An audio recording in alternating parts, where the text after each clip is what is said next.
Iba-iba yung tawag nila dito eh. Depende sa lugar. Yung iba ang tawag nila dito spike cucumber, horned cucumber, at meron ding tumatawag dito ng horned melon. Dahil kapag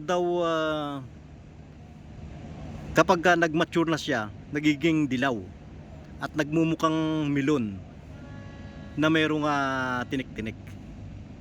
Ganyan siya. Ayan ang itsura niya. Pipino talaga. At mismong yung amoy niya, talagang pipino. Pipinong-pipino talaga.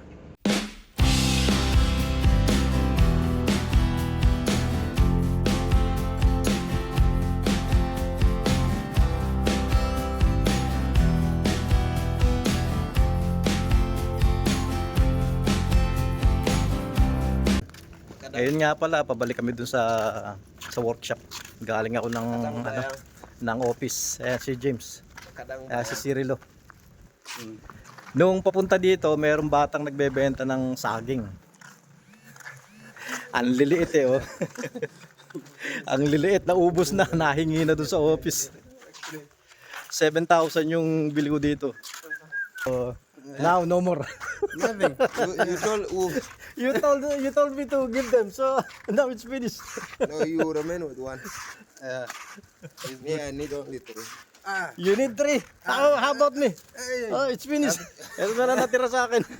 Yung saging nga pala, hindi na nakarating dito sa workshop. Habang nasa kalsada kami, kinain na rin namin. Dahil pagdating din dito sa workshop, sigurado mauubos lang din yun eh. Nung papunta nga pala ako doon sa warehouse namin, meron akong nakasabay na mayroong hila-hilang baka. Kaya tinanong ko kung binebenta yon at kung magkano.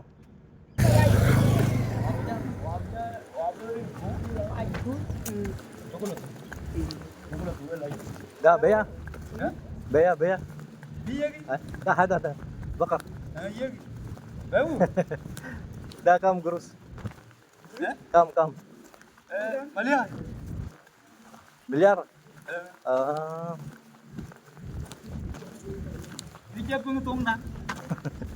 Alam mo, iPhone. At noong pabalik naman kami sa workshop, meron uli kaming nakasalubong. Kaya pinatanong ko rin kay James. You ask James.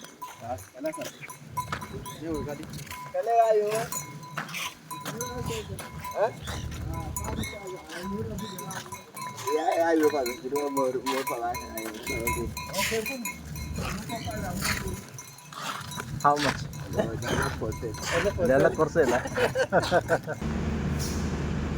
Wala kaming trabaho ngayon eh.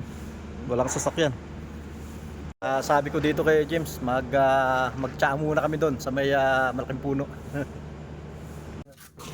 Nung dumating kami doon sa may cafeteria, hindi daw sila magbubukas dahil wala daw silang uling at wala ring asukal. Ang ginagawa lang nila, pinapagpag lang nila yung mga dingding dahil madaming mga termites para magkalaglagan. Ang sinabi ko na lang, kung gusto nilang magbukas, papahiramin ko sila nung pambili ng uling at ng asukal. At iaawas na lang kapag magtsatsa kami. Kaya nag-iwan kami ng 10K para may pambili sila. Yung 10K na yon sa peso, bali 100 lang yon.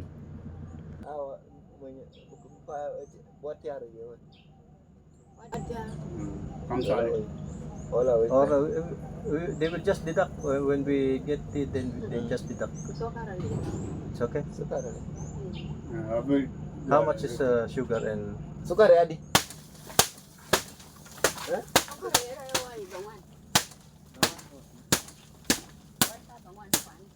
nakita kami dito mga kabute oh. Ayan oh. It's the one. I don't know if it's this one ah. Don't try to eat that one. Let me confirm with the other people who are experts here.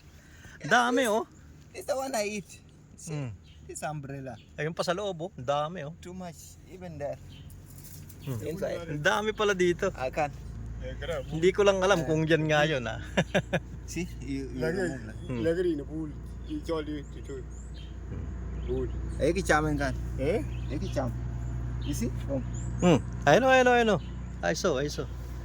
But I'm not sure. Maybe I will ask my friends No, we go and cook first. We try. I don't know. You want to try first or what? We go and cook. The one for that day you bring. Face me. Meron pa sa kabila meron pa dito Ang dami pa dito The one for that day is very sweet, so we go and try this with. But Meron na rin uli nung small one is yung spike cucumber, ayan back cucumber. You see the small one? And this is small Yeah, But there's already big here and there's another one there. It's not yet red. Oh, yeah. Oh, dami meron na naman doon Yeah. Dami This, Ayan yung pipino na may tinik.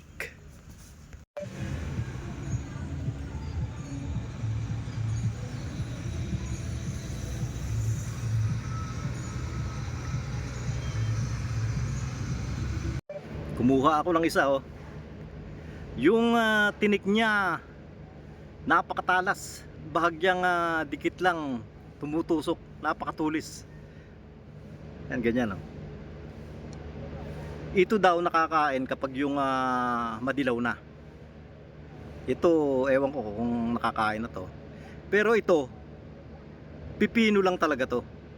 Kaya nga lang meron tinik-tinik. Iba-iba yung tawag nila dito Depende sa lugar.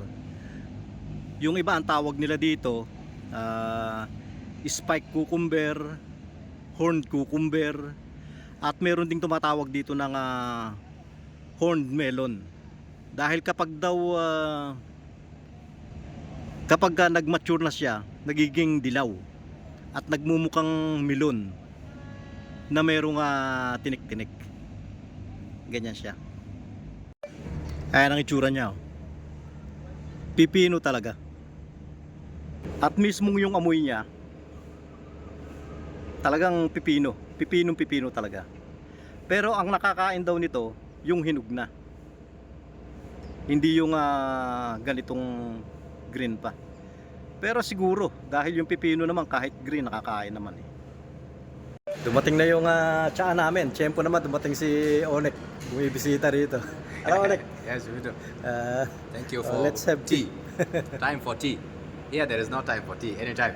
No, when we went there, they don't have charcoal, they don't have sugar. So the business was closed. So I So told you have to rescue. Okay, let's have tea. Okay. Meron uling nagbebenta ng honey doon sa may gate What's this one? Honey? How much? One is 20? Why become expensive? I'm not cooking. Ito yung nabili ko, 500 ml, 20,000. Medyo nagmahal na yung honey. Dati kasi nung bago ako magbakasyon, ang tanda ko noon, 15,000 lang yung ganong kalaki. Ngayon 20 na. At yung sa presyo niya na 20,000, sa peso, 200 yun. Sa presyo na yun, okay na, mura na yan. Hindi kagaya ng mga binebenta sa atin na ang mamahal na, tapos marami, fake pa. Dito daw kasi sa lugar na to, madami talaga mga honey. Lalo dun sa tinatawag nilang wulu. Doon sa lugar na yon, madami daw talagang honey doon. At yan lang muna sa ngayon mga kabayan. Sana po nagustuhan nyo rin yung shinare ko ngayon. At maraming salamat po doon sa mga laging nanonood na mga ina-upload ko.